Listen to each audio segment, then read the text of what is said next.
Hello dear students, welcome to all at Meenakshi E tutor. Dear student, आज का हमारा question रहेगा education of marginalised and socially disadvantaged segments. प्यारे बच्चों, ये एक मोस्ट इम्पॉर्टेंट क्वेश्चन है, इसीलिए इस कंसेप्ट को हम बहुत इजी वे में और एनालाइज करते हुए पढ़ेंगे। तो सबसे पहले हम मीनिंग जान लेते हैं कि मार्जिनलाइज्ड या जो सामाजिक रूप से हाशिए पर या वंचित वर्ग जो हैं वो क्या हैं। तो इस क्वेश्चन को थोड़ा सा इजी वे में समझने के लिए एक एग्जांपल लेते हैं। जैसे आप पेपर पर लिखते हैं और पेपर पर जब आप टाइप करते हैं या लिखते हैं तो पेपर का कुछ पार्ट छोड़ देते हैं, यानी कि पेपर पे कुछ मार्जिन छोड़ देते हैं। तो इसी तरीके से समाज में एक जो सामाजिक संरचना है हमारी भारतीय समाज की ख़ास तौर पे, वो समाज जो है जातियों में बटा हुआ है। समाज अलग अलग वर्गों में बटा हुआ है।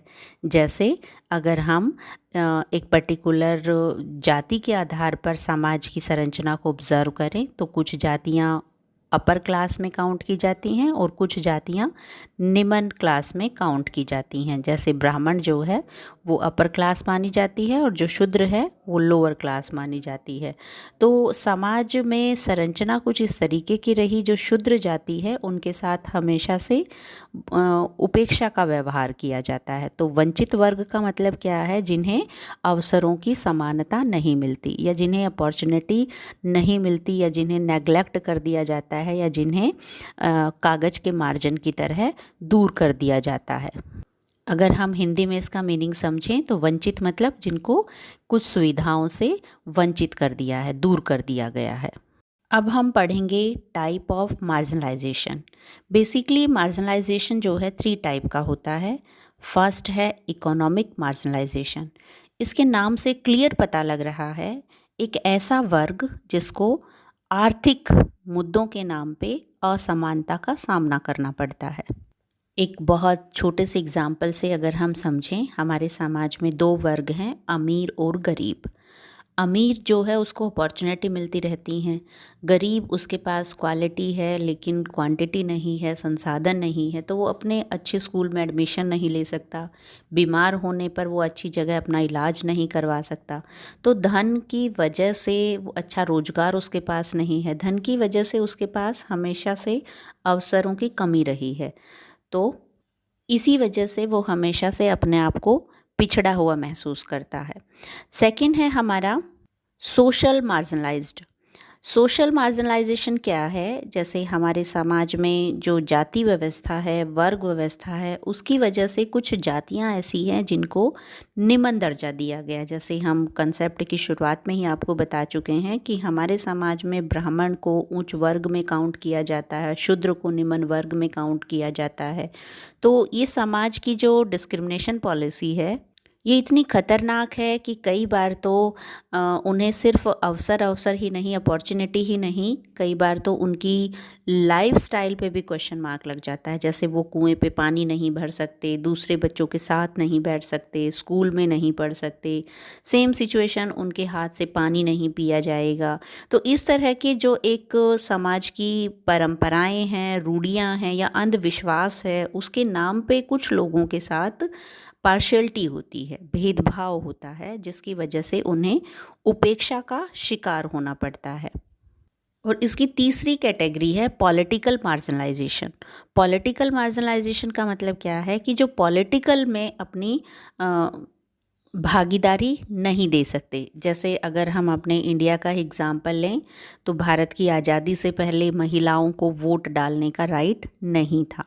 तो यहाँ पे वो जो महिलाएं हैं उस वक्त अल्पसंख्यक है, या फिर हम कह सकते हैं कि पॉलिटिकल मार्जिनलाइजेशन का पार्ट थी। इसी तरीके से बहुत सारी जगह का एग्ज़ाम्पल अगर हम लें, अमेरिका में अश्वेत जो नागरिक थे उनको वोटिंग का राइट नहीं था।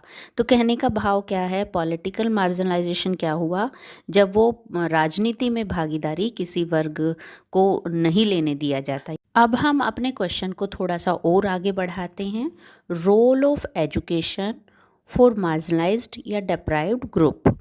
प्यारे बच्चों, इससे पहले हमने जान ही लिया कि मार्जिनलाइज्ड ग्रुप में कौन कौन शामिल हैं। महिलाएं शामिल हैं, एससी एसटी कैटेगरी के लोग शामिल हैं, माइनॉरिटीज़ ग्रुप शामिल हैं, और बेसिकली अगर हम डिस्क्रिमिनेशन की बात करें तो डिस्क्रिमिनेशन इनके साथ क्यों होता है, इसकी वजह सबसे बड़ी है सामाजिक संरचना। यानी कि हमारा समाज जो है वो इस तरीके से धर्म के नाम पे, जाति के नाम पे, जेंडर के नाम पे बटा हुआ है, जिसकी वजह से एक वर्ग दूसरे वर्ग को हावी होने की कोशिश करता है। दूसरा सबसे बड़ा कारण है हमारे भारत में जनसंख्या लगातार बढ़ रही है और उस जनसंख्या के हिसाब से रिसोर्सेज मिल नहीं रहे हैं, यानी कि अवसर नहीं मिल रहे हैं। यही वजह है कि शिक्षा तक इन वर्गों की पहुंच बढ़ाने के लिए जितने भी एजुकेशन पॉलिसियाँ बनाई गई है उन सभी में इन सभी जो कैटेगरीज़ हैं, महिलाएं हैं, माइनॉरिटीज़ हैं, एससी एसटी कैटेगरीज़ हैं, उनकी शिक्षा का विशेष तौर पे ध्यान रखा गया है। अगर हम अपने कॉन्स्टिट्यूशनल प्रोविज़न की बात करें तो आर्टिकल 14 जो हमें बताता है equality in front of law, यानी कि समानता का अधिकार दिया गया है सभी नागरिकों को बगैर किसी भेदभाव के। गवर्नमेंट या सरकार जो है सभी के लिए एक जैसा कानून बनाएगी। किसी भी नागरिक के साथ धर्म, जाति, लिंग, जन्म स्थान के आधार पर कोई भेदभाव नहीं किया जाएगा। इसी तरीके से अगर हम अपने आर्टिकल 15 की बात करें तो यहाँ भी यही मेंशन है कि धर्म, जाति, लिंग के आधार पर किसी के साथ कोई भी भेदभाव नहीं होगा।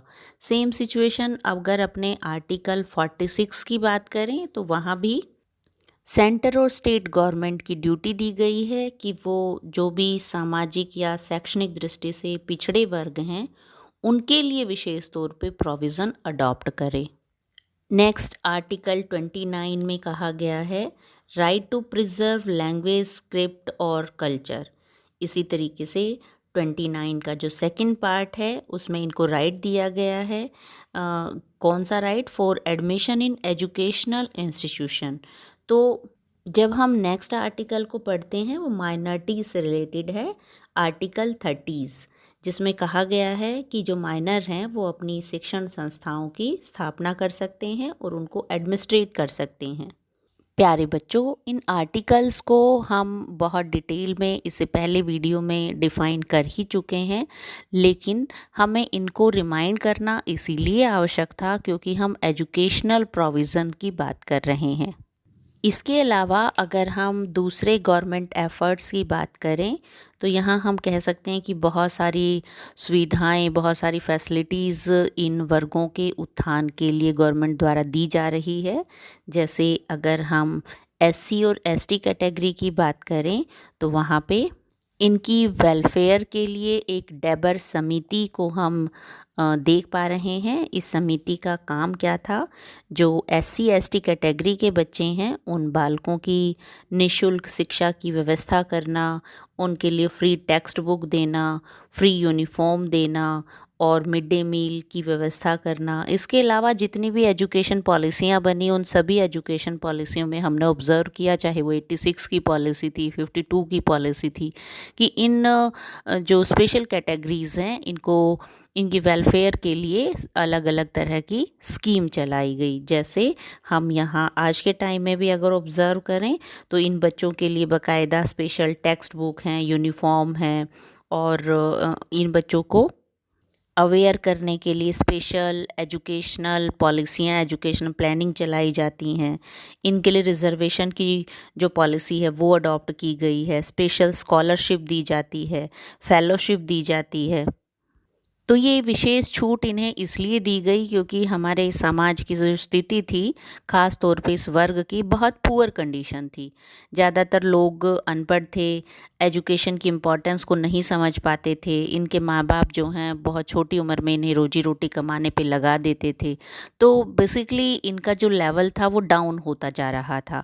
तो इसी वजह से गवर्नमेंट ने इनको कुछ सुविधाएं दी ताकि ये अपने एजुकेशनल स्टेटस को इम्प्रूव कर सकें और साथ साथ एजुकेशन के साथ साथ इनका सोशल स्टेटस, इकोनॉमिक स्टेटस और इम्प्रूव हो सके। इसी तरीके से अगर हम वुमेन एजुकेशन की बात करें तो वुमेन एजुकेशन के लिए भी बहुत सारी जितनी भी कमेटियां बनाई गई हैं एजुकेशन से रिलेटेड, उन सभी ने लेडीज़ के प्रमोशन के लिए या स्त्री शिक्षा को प्रोत्साहित करने के लिए उनके लिए अलग स्कूल की डिमांड की है। उनके लिए भी यूनिफॉर्म, टेक्स्ट बुक, या कई बार तो हमने ऑब्ज़र्व किया उन सभी जो कोई पॉलिसियाँ हम ऑलरेडी पढ़ चुके हैं उनमें हमने ऑब्ज़र्व किया कि लेडी फीमेल टीचर होनी चाहिए, लेडी टीचर होनी चाहिए, और जो हायर एजुकेशन उसको प्रमोट करने के लिए इनके लिए भी स्कॉलरशिप रखी गई है। बेसिकली इनके लिए हॉस्टल की सुविधाएं रखी गई हैं। बहुत सारी ऐसी सजेशंस दिए गए जिससे जो लड़कियां हैं वो तकनीकी रूप से भी सक्षम हो सकें। उनके लिए जो होम साइंस का ऑप्शन रखा गया, बहुत सारे ऐसे क्रिएटिव सब्जेक्ट्स रखे गए ताकि लड़कियां जो हैं वो अपनी क्रिएटिविटी को इम्प्रूव कर सकें। और जब हम आगे इन पॉलिसियों को पढ़ते हैं तो आचार्य राममूर्ति कमेटी ने तो जो वुमेन एजुकेशन है उसके लिए स्पेशल अपने रिकमेंडेशन दी हैं। उन्होंने क्या रिकमेंडेशन दी हैं कि यूनिफॉर्म देनी चाहिए, महिला जो टीचर्स हैं उनकी संख्या बढ़ाई जानी चाहिए, वोकेशनल एजुकेशन को प्रमोट करने की रिकमेंडेशन इस कमेटी ने दी है। तो इस तरीके से हम देख रहे हैं कि बहुत सारे ऐसे प्रोजेक्ट चलाए गए जिससे महिलाओं की शिक्षा में बढ़ोतरी हो सके। खास तौर पे महिला समाख्या प्रोग्राम जो 1989 में शुरू किया गया था और एट प्रेजेंट अप्रॉक्सीमेटली 2000 जो गांव हैं उनमें चलाया जा रहा है। तो बेसिकली एज ए कंक्लूजन हम कह सकते हैं कि जो मार्जिनलाइज्ड ग्रुप है, सोशली डिसएडवांटेज सेगमेंट्स हैं, इनके लिए एजुकेशन की ज़रूरत क्यों थी? इनको एजुकेशन देना ज़रूरी इसलिए था ताकि भारत में जो डेमोक्रेटिक जो सिचुएशन हमने अडॉप्ट की है वो डेमोक्रेटिक सिस्टम तब तक सफल नहीं हो सकता जब तक हम सभी को इक्वल राइट ना दें। तो यहाँ पे जब इनको सुविधाएं नहीं मिलेंगी तो हम संविधान के खिलाफ एक तरह से जा रहे हैं, या जो हमारे संविधान निर्माता थे उनको सौपन को हम पूरा नहीं कर पा रहे हैं। दूसरा, हम अपने देश के आर्थिक विकास में तब तक कुछ ऐड ऑन नहीं कर सकते जब तक उसमें सभी वर्गों का सहयोग ना हो, या हम कहें कि देश के आर्थिक हित के लिए इनको शिक्षा देना आवश्यक है या उनकी सुविधाओं का ध्यान रखना आवश्यक है, व्यावसायिक सफलता के लिए आवश्यक है। अगर हम इन वर्गों को शिक्षित करेंगे तो हम अपने भारत को तकनीकी रूप से, सामाजिक रूप से, आर्थिक रूप से, राजनीतिक रूप से समृद्ध कर सकते हैं। या अगर हम अपने भारत के हर एक नागरिक को एक जैसे अवसर प्रदान नहीं करेंगे तो हम भारत की उन्नति का सौपन नहीं देख सकते। और इसी आधार पर सरकार ने इन वर्गों के लिए शिक्षा के समान अवसर उपलब्ध कराने की अलग अलग पॉलिसियाँ, अलग अलग प्रयास शुरू किए हैं। प्यारे बच्चों, मुझे उम्मीद है आप कंसेप्ट को समझ चुके हैं। फिर भी अगर आपकी कोई इंक्वायरी है, आप कुछ पूछना चाहते हैं तो आप कमेंट सेक्शन में राइट डाउन कर सकते हैं। Thank you.